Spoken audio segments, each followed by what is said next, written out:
Welcome to Detailer's Roadmap Cruise Control, helping you navigate the roadways of life, business, and everything in between.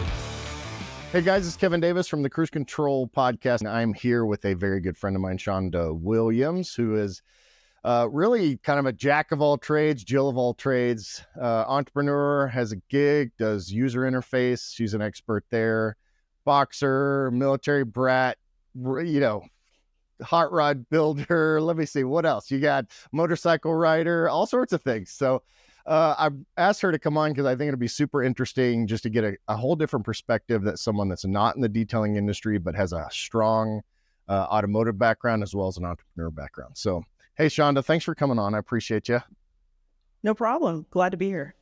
Hey, so give me a little bit about your background so we can get to know you. And we have no time limit. So if you want to give me a TED talk on who Shawnda Williams is, I'm totally fine with that. So, we'll talk as long as we need to. Awesome. So I've really kind of synthesized it down to just going as vague as possible and calling myself a designer of things.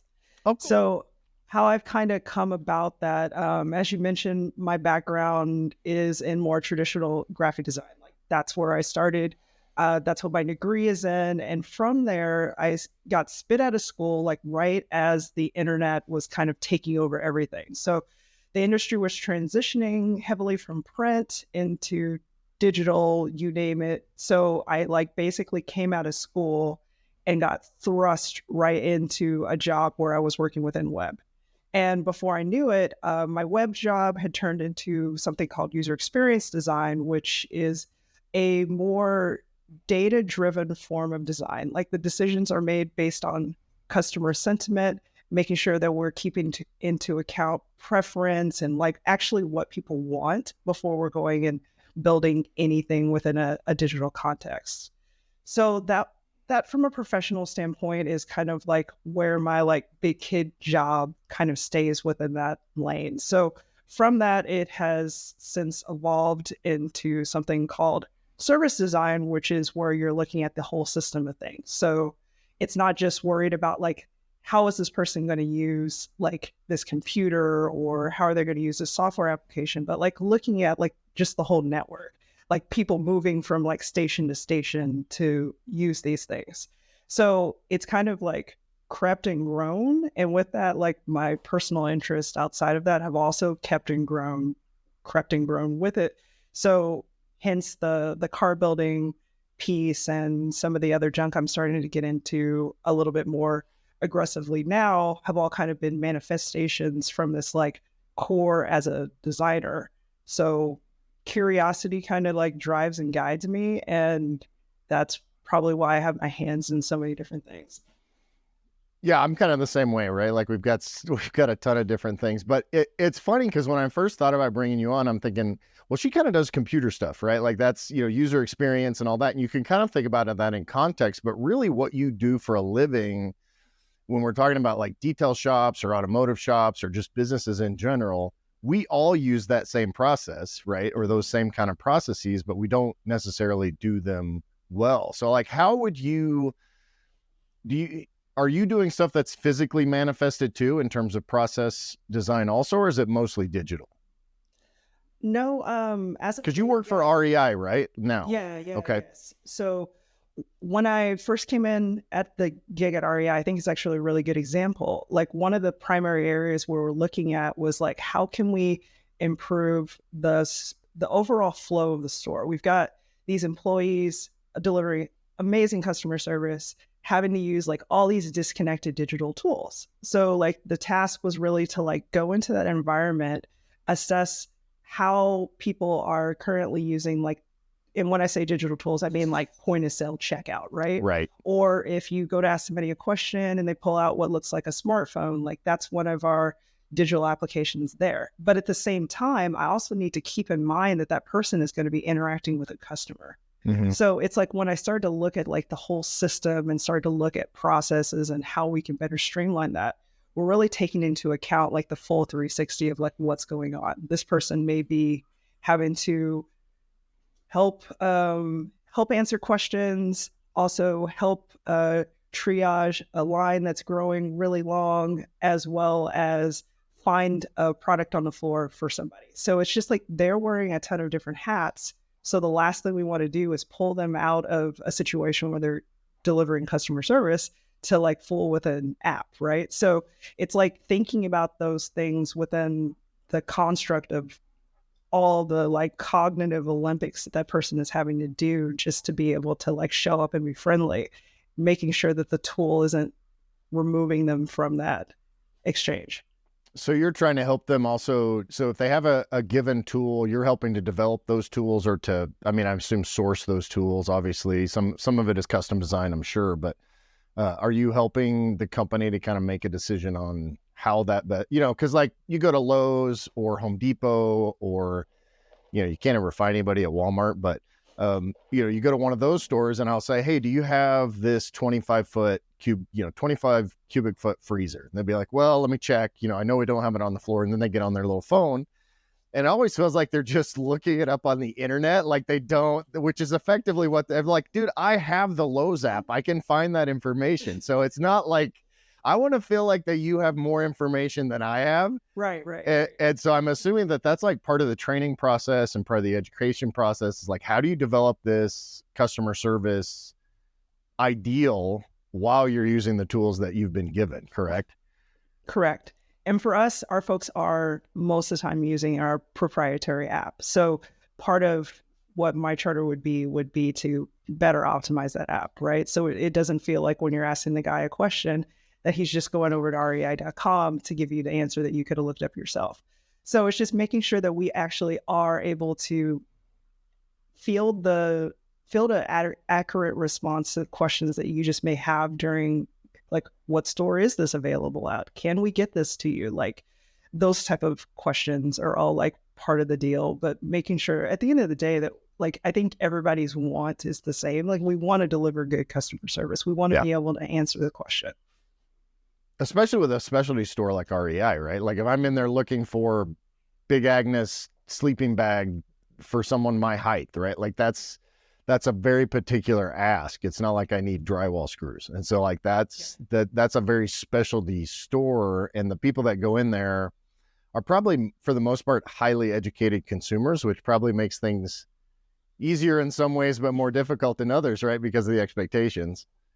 I think we run the gamut with everyone. I mean, people come to us specifically because like they know that our Green Vest or retail sales associates are really knowledgeable. Like they're people who are living the life themselves. So it's not one of those things where like in a Home Depot example where like, I don't know that John in the nail aisle has ever hung drywall before in his life. But if you're talking to someone within our stores, like they odds are have done the crazy like 50-mile like rim to rim hike that you're asking for advice upon. So I think that's one of the reasons why we do get a myriad of people from all different experience levels, because it's like, you know, that people are really passionate about the outdoors that typically work there and they are a font of information. Yeah. And so you're just trying to help them have the right tools in order to use that knowledge effectively and be able to provide that customer service, right?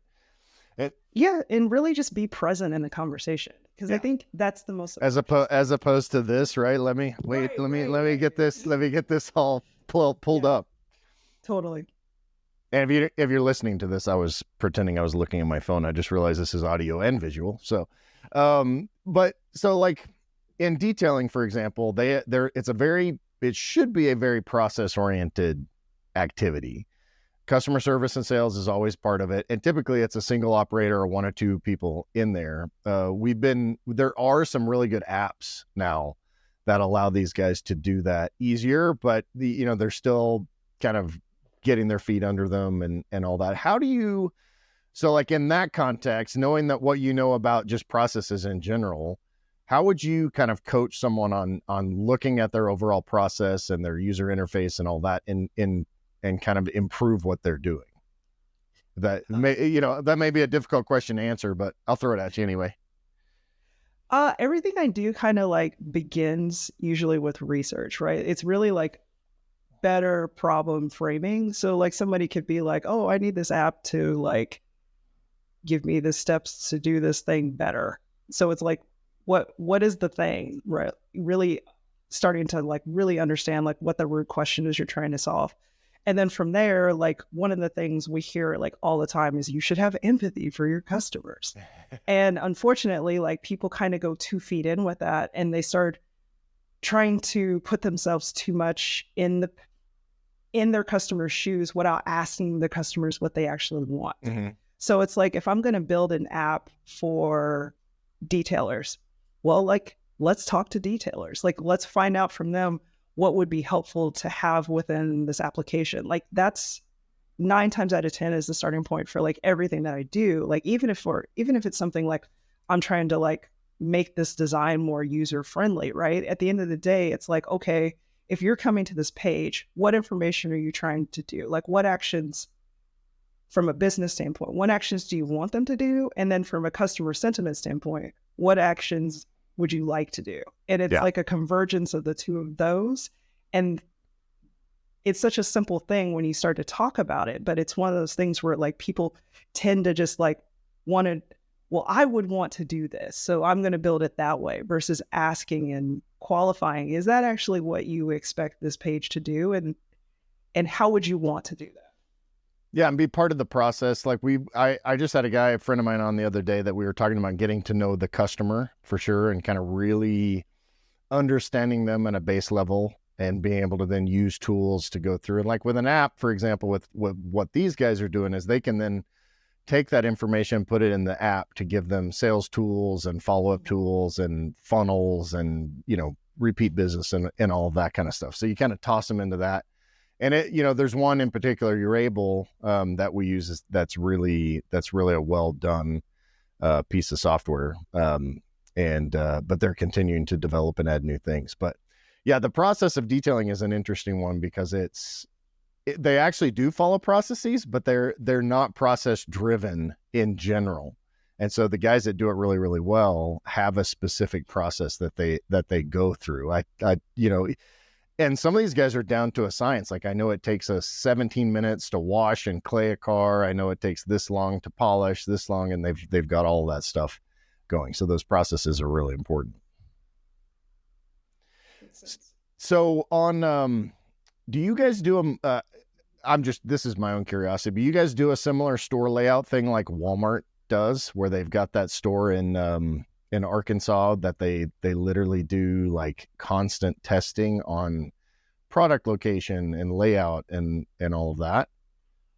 I don't know. Like I'm not that part of the business, so I wouldn't want to speak out of turn on it. Okay.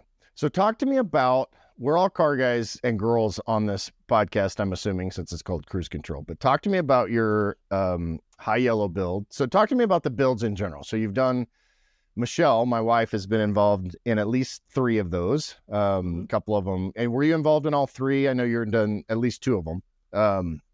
I think all 3, but talk to me about, so a little background. Shawnda has been involved with all female builds, one vehicle in SEMA 2018. Was that 18 or 18 for Montage? Yeah, Montage was... Or 17. 2017. 2017. Then you did your own vehicle, High Yellow, which is in 2019. So talk to me about SEMA and that process of like, let's just talk about High Yellow because that's the easiest one for you. What's that process look like for figuring out, okay, how to get vehicles into SEMA, how to find sponsorships, how to do this project management, which I know you're heavily involved in. And you had another, 60 or 70 women that came in and helped build that thing. Just walk me through that, because I think that's something that's super interesting that very few people understand. All they do is they know they go to SEMA and they see all these cool cars and trucks on the stand, but it's a little bit more in depth than that. Yeah, it's a little bit deceptive, right? Because you see all these major brands there and it seems like you can just walk up and ask them, like, I have an awesome car, I want to have it in your booth. For us specifically with High Yellow, how that worked. And what is High Yellow? First of all, you have to describe it. Yeah. High Yellow is a 56 Chevy pickup truck, fully restored, step side with a spare tire, a good fusion of just classic style with a lot of like modern bells and whistles, because I am like a card carrying nerd under the hoods. But try to keep it as original looking as possible, but there is like a whole lot of technology just kind of like dropped in under the surface, but it appears to be like a pretty by numbers restoration. It's a beautiful truck, but sorry I interrupted your thought. No. So one of the things I did first, because I came at High Yellow like completely hobbyist outside the industry. I had just come off of the 2017 Chevy Montage build, which I joined that complete newbie, had never done car restoration before. I was a little bit handy from like messing with my own motorcycle and doing some updates there, but I'm by no stretch of the imagination a mechanic at all. So I kind of came into that like, I have never done this before. Like, let me try this thing. And came in at the right time. Joanne Bortles was, who is like a legendary motorcycle painter. She happened to be in Phoenix at that point in time. The interesting part about her is that she came with a fine arts background similar to mine. So she's starting to teaching me about like metal patch repair. So cutting down pieces to put in patch panels for when you're doing the metal work. Mm-hmm. And it really resonated and I found myself like hooked. So fast forward to after that Montage build is done, I was like, oh, what if I buy my own truck? And then I'll talk to Boki, who put on the Chevy Montage build. And I was like, hey, can I use your shop space? I'm thinking about buying this truck. I just kind of want to work on it as just a hobbyist restoration. Now, the problem for people like me and probably yourself, Kevin, is that like we think marketing mind. Yeah. So and we think, how the hell do I get someone else to pay for this whole thing? That's the right. So it's like before immediately, like I got the truck and I've made a logo for it, right? So like the ship is already sailed because at that point I was like, I've branded it. I've got t-shirts. Yeah. So I happened to get a very fortuitous like introduction with the president of Blueprint Engines. Wow. He happened to be in town for Barrett-Jackson. Can you give him my phone number, by the way? So we'll just get that out of the way. Yeah. So he was in town for Barrett-Jackson. We had an engagement. I was able to be introduced to Sean, who's a delightful dude. And I told him like what I was trying to do. And I came with a really humble ask. Like normal people ask for LS engines. Yeah. Not me. I was like, I would like a 350 small block. And he was like, really? That's what you want? And I was like, yeah. And he was like, all right, cool. So he came on board. He was really like the first major sponsor I had. And he was like, silly girl, here's a 350 small block crate engine. Wow. So I asked for that like fully dressed.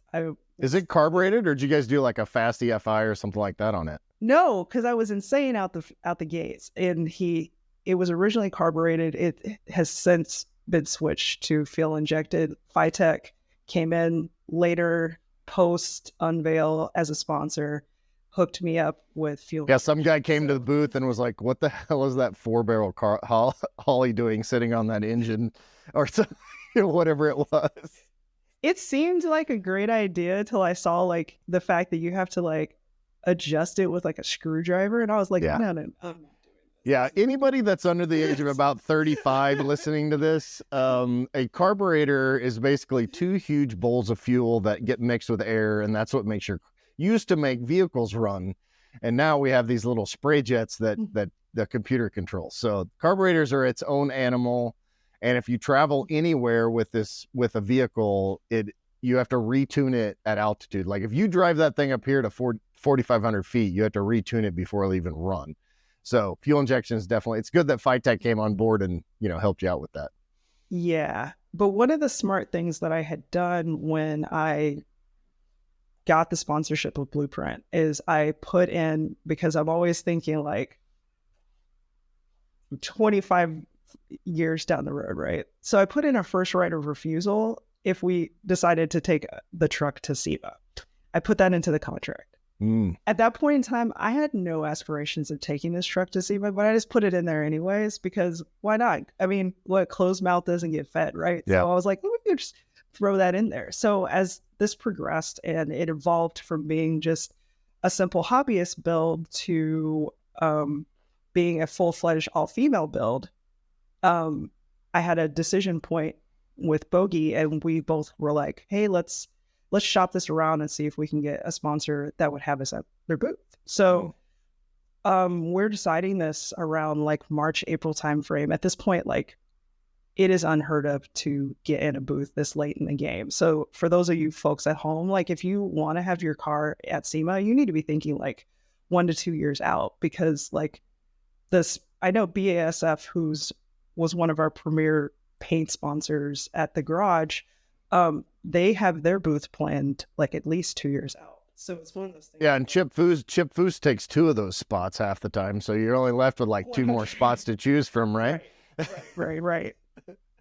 I mean, I guess I could unveil a car beside Chip. Yeah, right next to Chip Foose's Imposter, didn't they? I think they had Imposter the year that Montage was there. I can't remember what was in the booth, but yeah, that's there are cases where people will have, like, for whatever reason, people that decide to build a SEMA truck in March or April don't realize that 6 months to build an entire truck is not very long. And so you may have a spot open up because somebody doesn't make the deadline. But, anyway, keep going with your story. Oh, let me side note and say, for those of you that are not aware, the Chevy Montage and High Yellow were built by all women teams.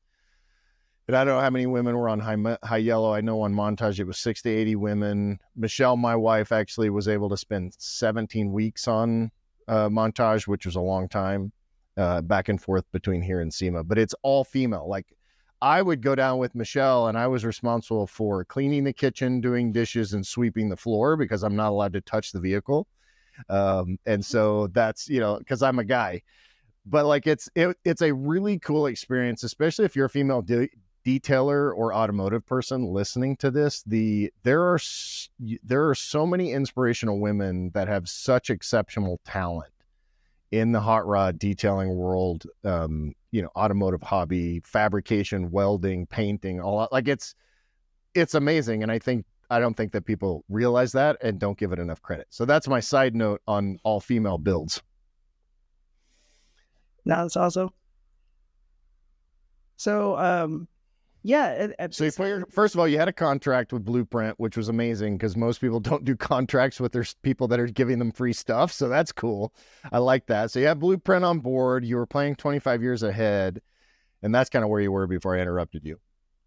Yeah. So, and yes, by all means, like, it's always like give to get when you're trying to get sponsors. So if you have a good, powerful presence with social media, like whatever, like really kind of look at your like asset array that you have with sponsors, because they in turn, like, yes, they are 100% like philanthropic and helping little me like live out my like best life and help me fulfill my dreams. But at the same time, there was some like, well, we want to like get some social media love and acknowledgement for helping you do this thing. So, well, because you're marketing gold, right? Like you're a female car, truck owner that's going to build her own truck with a bunch of other women. That's good marketing. Like that story, your story resonates. And so you're telling that story is really important from a marketing perspective. Yeah. There's some altruism built into some of that stuff, but it's still business at the end of the day.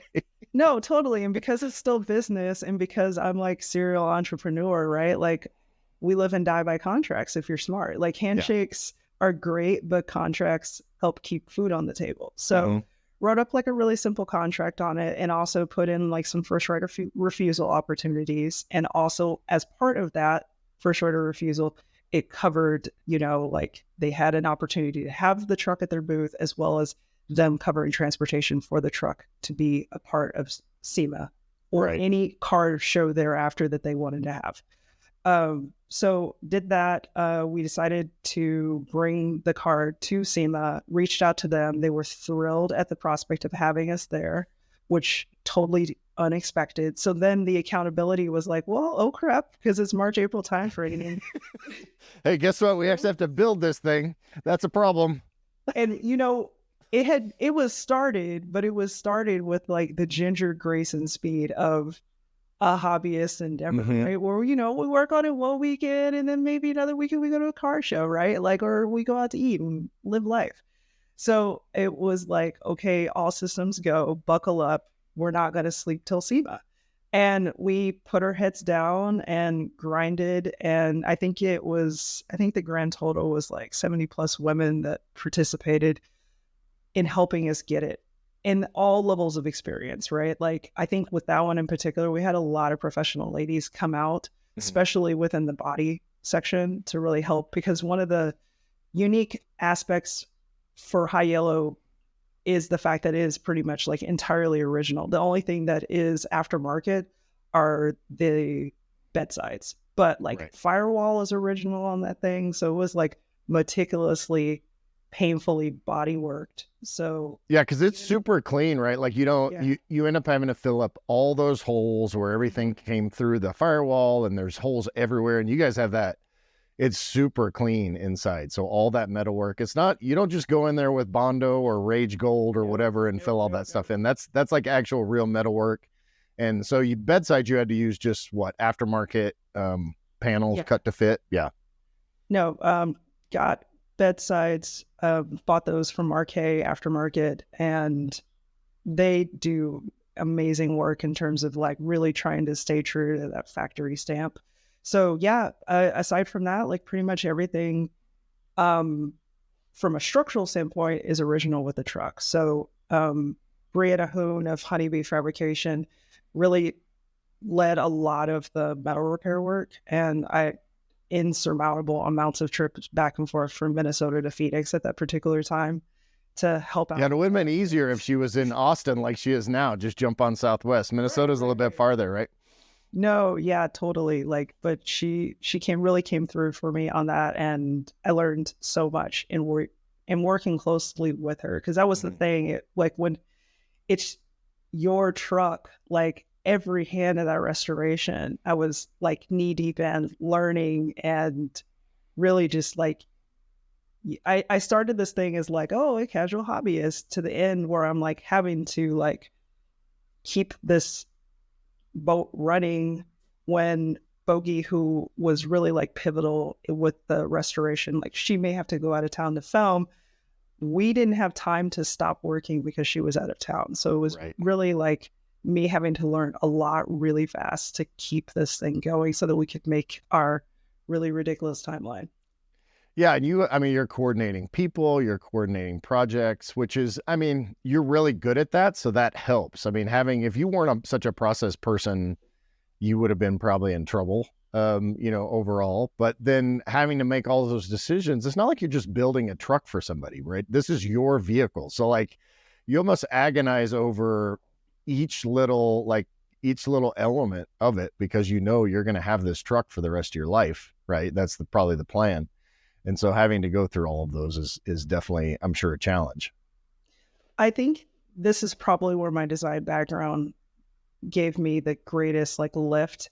So it's whether I'm designing for me or whether I'm designing for a client, like I'm really designing based on like a set of parameters. So like, what are the needs? Or like for me conceptually, like I wanted this to be a truck that perceivably, if it rolled off the Chevy factory floor today, original like schematics, understanding the fact that we have modern disc brakes and all these other great safety and but it's not like on bags and with big 22-inch tire. Like it's like true. It's like true, right? Right. It's very much true, because it's like, again, my vision for this was like, if Chevy were to like pull up the old files and roll this off. So yeah, because we have modern manufacturing, right? Like we're not going to have this metal stamp lines like we would have had in the 50s. But so from a manufacturing standpoint, definitely smoothed out some lines, but like kept some ingenuity with like the drip rail and things like that, because they were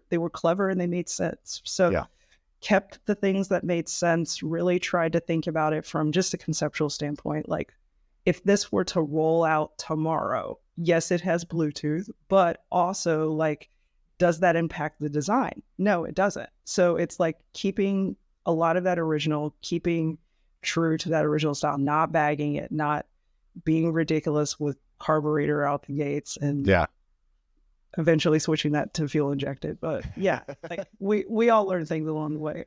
Yeah, And because design those is iterative. those had like a 258 or something in them when they first came out, like this little tiny, which was still a V8, but it was a little tiny, had a 2-barrel carb on it. Right. And like they were completely depowered. So a 350 in that thing probably does pretty well, I would guess. I mean, if you wanted to, you can most likely smoke the tires on it, I'm sure. But you know, people that do that, I don't understand. They're like, can you do a burnout? I'm like, I can, but do you know how much those tires cost? Right.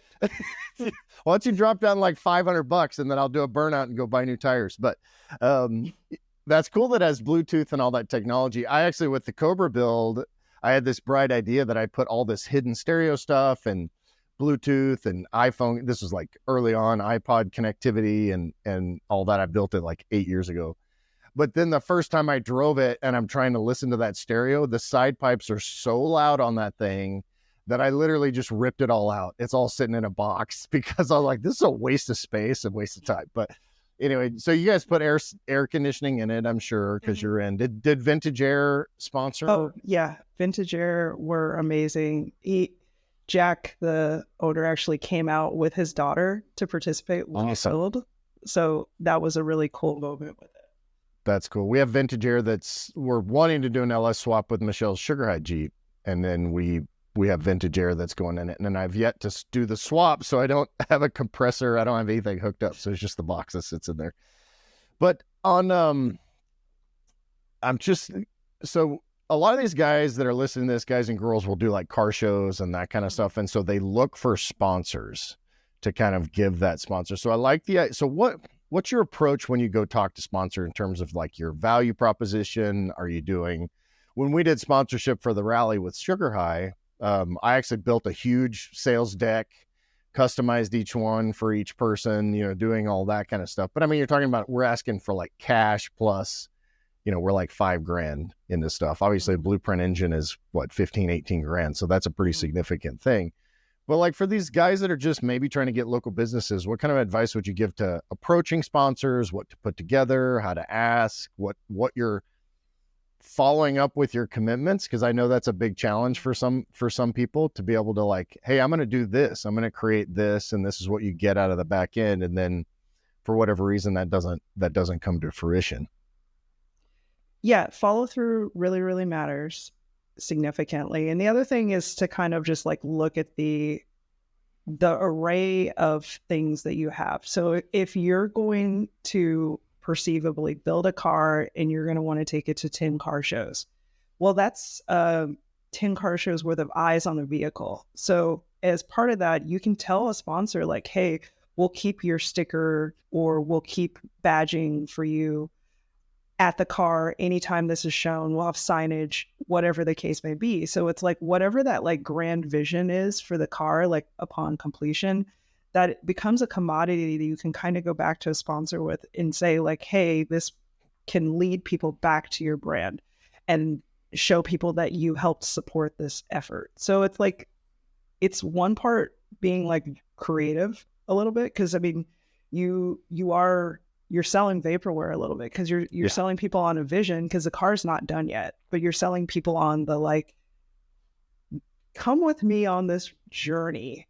So as part of that, I think it is really important to just kind of like really think about like the commodities you kind of have available to you. For me, I was extraordinarily lucky, like, cause I was working alongside Bogey, who is from All Girls Garage on Motor Trend. And she is a mainstay within the automotive industry and a celebrity like entirely unto herself. So having her name associated with the project definitely opened doors. So it's like, I am crafty, but like having her as part of it, like, I mean, come on, like you can't get any better than that. But in terms of the full gamut of always selling, like that's where like the handoff is, where it's like anytime I'm asking somebody for something, like you are always selling, you are always telling them about the thing that you're trying to do, and you're always telling them about the why behind what you're trying to do.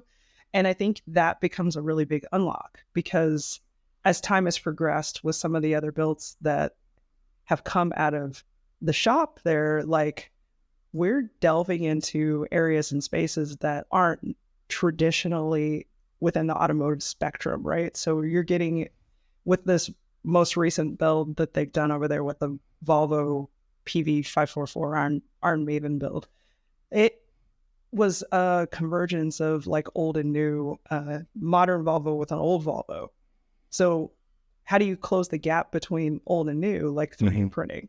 So now you're selling into like technology companies. So it's just one of those things where it's like, it's really like keep an open mind, because people may be interested and excited about your project for reasons that aren't necessarily specific to automotive. So it's just really kind of thinking about like who you can talk to, who you can connect with, and who may seek or feel value from the thing that you're trying to do. Yeah, and if you're a local detailer, for example, you might be able to, there may be people that are your clients. If you're either doing car shows with a vehicle or you're actually sponsoring car shows, the whole thing comes back to like this unique selling proposition, right? Like we have that in detailing because we're doing, 9-year, 10-year ceramic coatings that do all these things. That becomes my unique selling proposition and how I deliver that service. But as an example, when we started marketing the sponsorship stuff with Sugar High, stay-at-home mom turned rally racer / Jeep builder, right? Like I'm like, Michelle's like, why would anybody want to sponsor me? I'm like, are you kidding? That is like, that story alone is marketing gold. Like, and actually it resonated really well.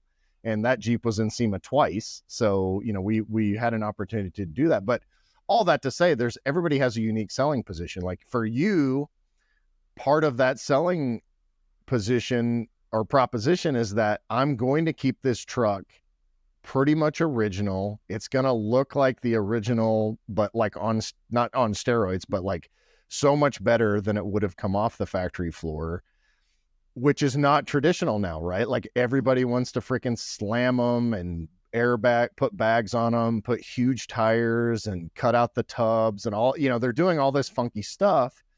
So if you're looking for sponsors for different things, you have to figure out what that selling proposition is, what you're going to deliver for that particular, because a sponsor becomes a customer, right? I mean, that's effectively what you're doing.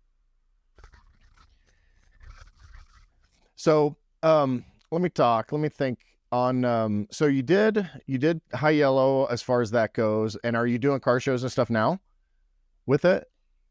Not at the moment. I'm planning to probably for next year. Right now, I'm really like heads down with a new project with Southern Fried Concepts. Oh yeah, let's talk about Southern Fried Concepts. That's the next thing I want to talk about. I'm interested. I love talking to people that have created brands. I have, and I say this so many times, I have like 12 brands, which is stupid. But creating a brand is an interesting thing. And I think, for example, one of the problems that people have in detailing is it's like, and I literally have a sign on the front of my shop that says Davis Auto Detailing, which is the stupidest brand name of all time.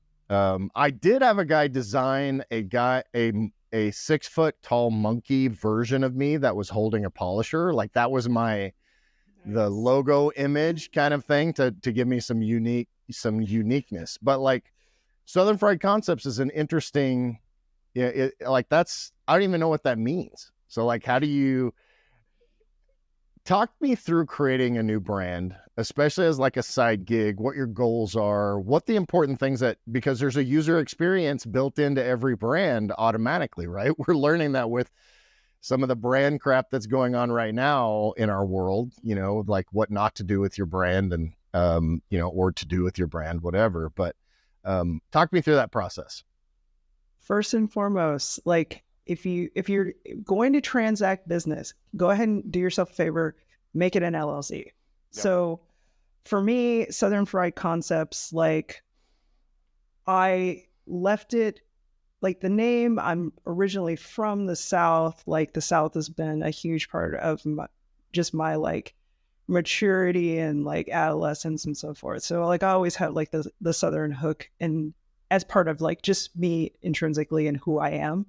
But I also left it broad enough that it could work for like if I wanted to have a food truck or if I wanted to just be strictly design, right? Like it kind of. By the way, food truck wise, Shawnda is one of the most accomplished chefs. You should follow her on Instagram just so that you can salivate over the crap that she quote unquote whips up for dinner, which just pisses me off every time. But anyway, so yeah, food truck would definitely be a good path for you to take. Right. So it's one of those things where like I don't want to spin up, no offense, Kevin, I don't want to spin up like 47 different business entities all the time, right? Because from a tax standpoint, it becomes complicated. Yep. But if I can create like a place where, for all points and purposes, federal government wants you to be profitable after 3 years. So one of these ideas I have can live within this Southern Fried Concept house and be potentially profitable. Awesome. I think that's great. So it doesn't turn into a hobby. So with the name, I tend to like, don't make it so nebulous that it's like completely foreign to what you're doing, but also don't make it so niche that you can't do anything else besides sunset it if you want to do something different. Right. And in different, it's one of those things where like as a detailer, let's say you're strictly doing detailing and you realize your business is more profitable only doing ceramic coating. So it's like, don't paint yourself into a corner with a name that's so specific to detailing that if your business is 100% ceramic coating, it just doesn't make sense, right? So yeah, now what people are doing is to be like, now it's Davis Auto Detailing and ceramic coating and PPF and tint and then you can't even fit that on a business card anymore, right? So, but that tends to be the trend now. Yeah. So with that, like, just leave yourself some latitude and think about from a growth perspective, like where you want to be. Like, I really encourage small businesses anytime I'm doing any like mentoring with other people, is like really think not about your business today, but where you want your business to be in 10 years time. Because I think that is telling, right? Like, so if I set my like audacious goal of where I want to be based on my business 10 years from now, and I start to walk back from that, it becomes a little bit easier to like envision what success looks like versus being hand to mouth and thinking about it more from the standpoint of like, well, I want to be able to like pay my mortgage and keep food on the table. Right. Obviously we want to do that, but also like, what do you want 10 years from now? Do you want to have 10 employees? Like, what does your business look like further down the road? And then start making really specific tactical plans based on getting you to that end vision. Yeah, and thinking that long term is really important. Like, for example, now I would never name my business after myself, which is a very common thing to do with small service oriented owner operator businesses, because you may grow this thing to $1 million, $2 million a year and want to sell it. Well, unless the guy's name happens to be Davis, I have no value, because all my customer base, all of my systems, all of my logos, everything like that is tied to that particular name and tied to me. So when you're doing branding, it's probably important to think through that as well, and future proofing and stuff. What all are you doing through Southern Concepts?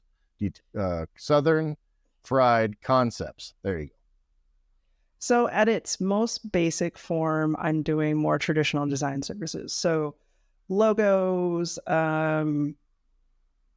websites, that's sort of like things that you would get from a traditional design. Where I'm kind of like flipping it on its head is I want to introduce manual processes as much as I can. So for me, like, I have a fine arts background. So most of the logo work that I'm doing for customers, like it's hand drawn. So it's rooted in the hand and then it's brought into digital. So like a lot of the typography is not a font that I'm just you don't just go drop Montserrat or however you pronounce that, Montserrat in the middle of a polisher. That's not what you're doing. No. So yeah, I'm like getting back to my roots a little bit and really just making a repeatable process of like really having a good conversation with the customer, really understanding like understanding about them, understanding where their hopes and dreams are with what they're hoping to achieve with their brand, and then creating something that is uniquely personal to that customer. Because I mean, if you think about it, some old ad guy was like, you never change your brand. Yeah. And you really want to think about your brand with some permanence to it, like as something that you're going to have like 20 years down the road, right? If we're also lucky to be in business, like we don't want to be changing our brand every 2 to 3 years.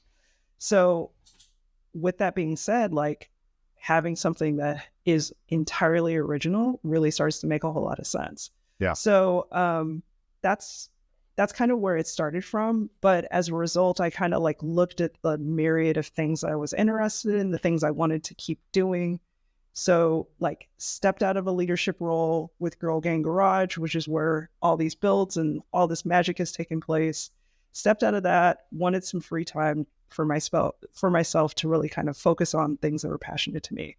I still really love automotive. I still am really passionate about making thoughtfully designed vehicles, because at the end of the day, high yellow is that it's not overdone. I didn't put Corvette seats in it. It doesn't have an Ellis engine in it, and it's not a knock to those people who do that. But it's one of those things where, like, if you love classic trucks, if you love new trucks, you can find something and appreciate, because it's so like tastefully done in a really like minimalistic, thoughtful way. So it's definitely like high style, high function, checks all the boxes there.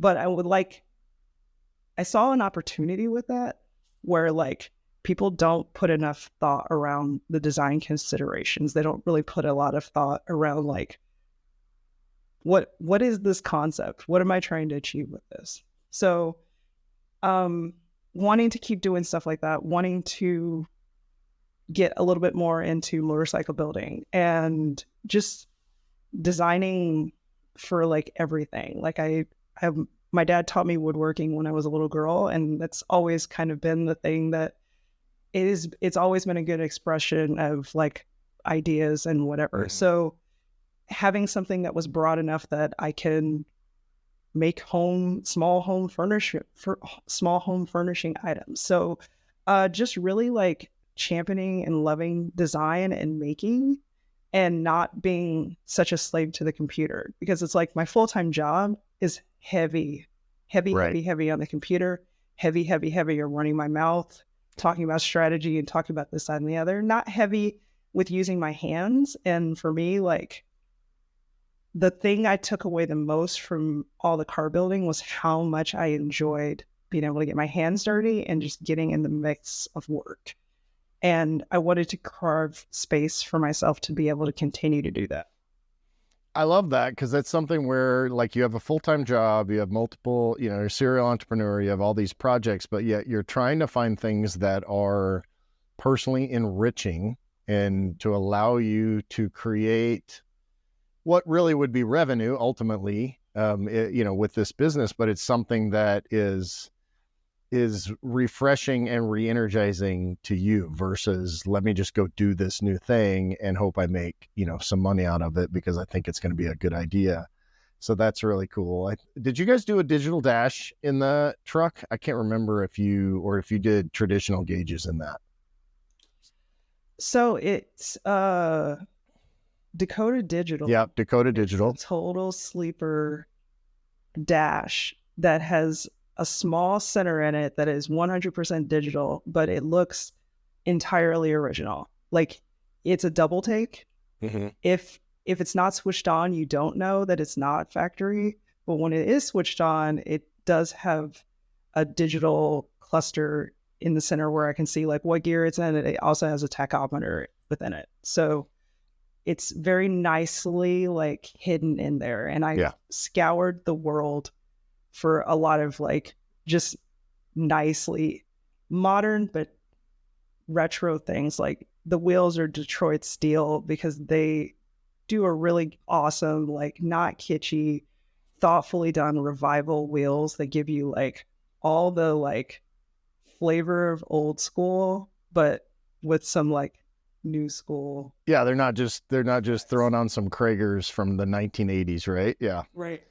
Dakota Digital is a really cool company. I've dealt with them a lot, we put some stuff in multiple builds, even the Jeep and the Cobra, but like if you need stuff for hot rods or any build that you're doing, that's a really cool company to do, for sure. So when you're doing these, so if someone wants to create a new brand, like what's the thought process you kind of recommend to get started? Are there certain questions you ask? Just what you're saying is like, what's your ultimate goal? Like are you trying to base this on their personal preferences or based on what you think? Like who wins with the design, right? Like the designer or who it's being designed for? I'm curious. I think it's a little of both, right? Like ideally you go on a journey. Ideally you learn some stuff along the way as the customer. I think as practitioner, it's a little bit of your responsibility. For me, how that process goes is it starts with a introductory call, start to hear about you, hear about your business, hear about what your goals are. From that call, I'll kind of ask you what your aesthetic is. I will then give you homework and ask you to kind of come back to me with some logos that you think are dope or just things visual that really speak to what you think an awesome logo looks like. And that helps get us on the same page. And from there, we'll have a conversation. You'll tell me what it is about these things that you like. So it's not me just trying to oh, you gave me this logo of Tony the Tiger. And I'm well, I assume that Kevin really likes tigers. Yeah. When in reality, you're I really like his orange or something. Yeah. It may be some really mundane thing. So it's worthwhile to have a conversation. So it's one of those things where it's a couple upfront conversations to make sure that we're in the right ballpark. And I have a really good understanding of where you are aesthetically. And if at that point it's something that's so far removed from my style or just something that I feel like I can achieve or do, at that point, no money's changed hands, right? So it's it's either a good fit or not a good fit. And from there, I'll get into sketching or I'll get into concept creation. There's certain things where it would just be absurd to draw out. It just may make more sense to jump straight into being on the computer. I've been lucky. The past 2 customers that I've been working with were amazing candidates for drawing first logos, and came back, showed them total sketchpad sketches and pointed me in the right direction. Next phase back is still drew and refined them, but then brought them into the computer to tighten them up and landed on success. So it was one of those things where this upfront work of understanding what your customer wants will save you so much money down the road, and they're happy because they're coming with you and they're providing you input. And I think that applies universally to anything, right? Yeah. The more visibility you can give your customer at a safe distance, I don't want to obstruct your process, but making sure they understand what the end result is going to be is really important. So they're not going to get it at the end and be I thought this was going to be a pizza. And you're I thought you wanted tacos. So it's communication. Yeah. And really understanding what they need. Why? So so what you're saying is that you provide essentially the exact same service as I can get for $15 on Fiverr. Is that the net of what no, I'm just kidding. But that's the trend, right? I need a logo for my business, and not that can't get you by for a few months, but why would someone invest what is relatively expensive? It's value-based, obviously. The value and ROI is there long-term, but why would you go through the branding process for a new business or for if you need to rebrand?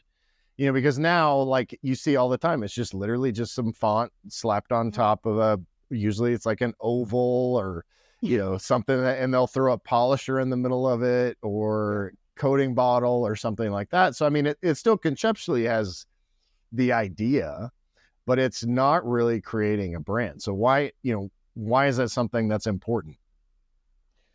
It's something that's important. I mean, for multiple reasons, right? Do you like showing up to parties with somebody wearing the same outfit as you. I mean, like that's Fiverr, right? So like if you're cool with Googling auto detailer and seeing 5 other folks who have a logo that looks pretty similar to yours, then cool, Fiverr's probably the route for you. If you're somebody who wants something that is really like unique to their to who you are and to what you're trying to do with your business, then I would suggest spending money. You don't need to spend an obscene amount of money, but I think we get what we pay for. And I think that goes with everything. You'll hear people that'll have all these terrible like website stories, and somebody will like say, oh, I'll give you this great website, and they'll charge you like $500. And I'm like, you're not going to get a great website for $500. Yeah. So it's like, even if you are income sensitive, there are people out there who are trying to cut their teeth in this industry, or there are people out there who may just be passionate about your idea. Like, do your due diligence to like kind of seek those people out. Like, schools are a really good venue for them. I'm not telling you like rip off a college kid, but they need stuff for their portfolio, and they will work hard on giving you something that's probably better than what you get from Fiverr. So it's just really like being thoughtful about who you are and how you want your business to be showcased. Because if I'm going to invest like the startup cost for a business, you know, you're looking anywhere from like $10,000 to $20,000 of your money. So it's like, if you have to carve off like 1,000 of that for a logo that's not going to be seen by like, not going to be identical to like 10 other people, like it doesn't seem like it's not that big of a cost really when you think about it. It's like phoning in your kid's name, because I mean, like, a business to a degree is kind of that. It's how you it becomes an extension of you. So it's like, spend some money there.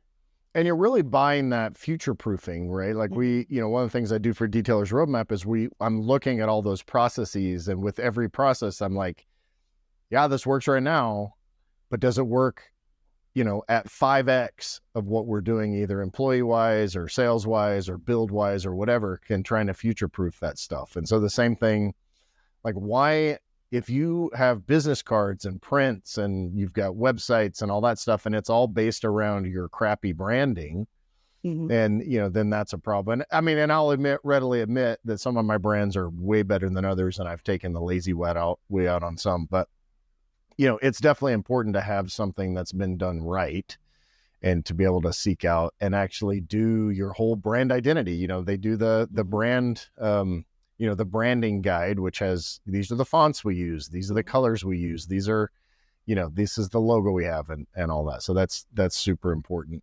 So you did make it to SEMA. We didn't finish the SEMA story. So like there are all these stories. And so the big question is, did you start it and drive it in to SEMA?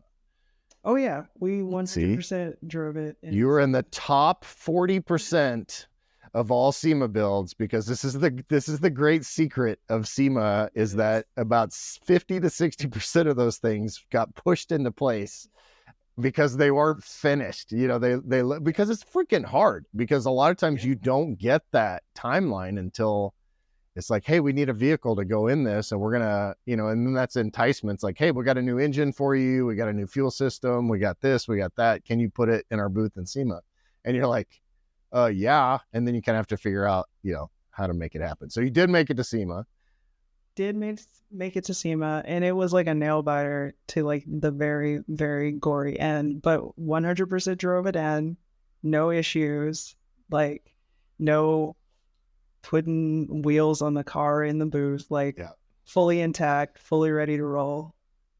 There's all these stories of, you know, these guys that are literally painting in the trailer on the way to SEMA. You know, they've got a guy, you know, that makes a booth out of the trailer while they're driving and stuff like that. So my favorite is the like really dark tint. So like, for all you people at home who may go to a SEMA, if you see a car with like extraordinarily dark window tint, it probably doesn't have an interior.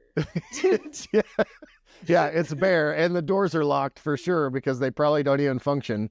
But that's a good point. Yeah. So for all you listening, when you go to SEMA in 2023, you can look around and, you kind of know these secrets and all that. I would guess that if you're putting your vehicle in an engine building booth, that they probably want to be able to fire it up if they want, although SEMA doesn't really allow that, I guess. But so that's really cool. Yeah. Well, what other advice? I mean, you've got a full-time job, which you're very successful at. You're, successful in building these brands and all that. What kind of advice would you give to like your average small business person, something that they can take away from this conversation to like, cause you're younger than me, but you're not 25 years old. So you've got some experience and have done this stuff, for different people along the way. So I'm interested in kind of like, what's the takeaway for small business people?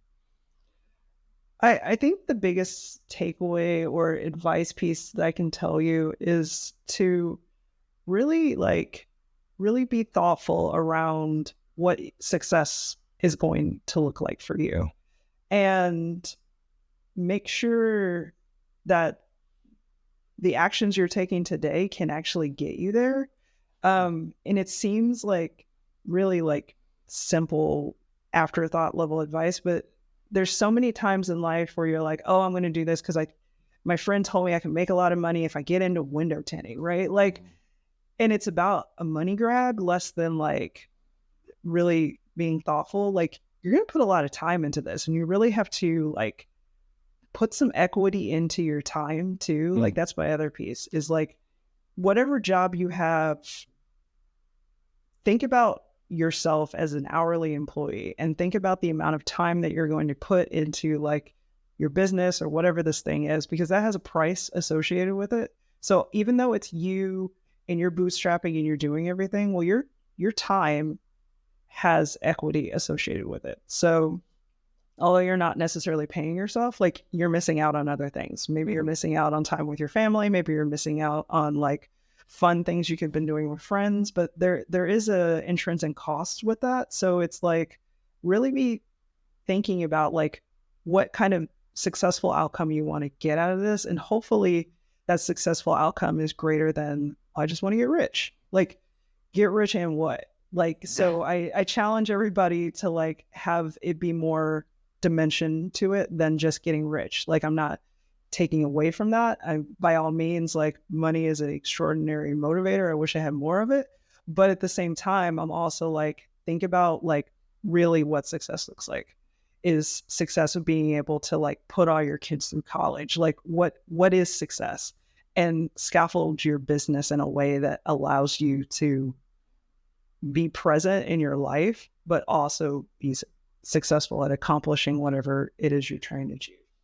Yeah, I have one of my shirts for the other podcast is success redefined. It's like, defining that success. I love that, using like the scaffolding as the building blocks. I like that imagery that you just gave. And, if your whole goal is to make money, you're never going to make enough. Like, that's money is just a tool to do, to build the life that you want. And when you're in your 20s, you probably usually have a hard time kind of realizing that life can mean more than that, than, just money and stuff and all that. But, I'm 50 now, and I realized that, and I was fortunate that I realized it when I was in my 30s, to kind of get that out of the way and kind of go through that. But not, that's definitely great advice to, definitely define what success looks like for you 5 years, 10 years down the road, so that, and then build what you need to build now in order to achieve that success.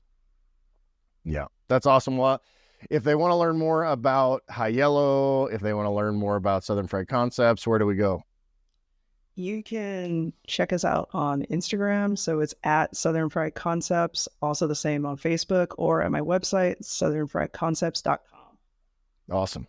All righty. Well, thanks, Shawnda. We'll talk to you soon. Get your one-stop success solution at detailersroadmap.com today.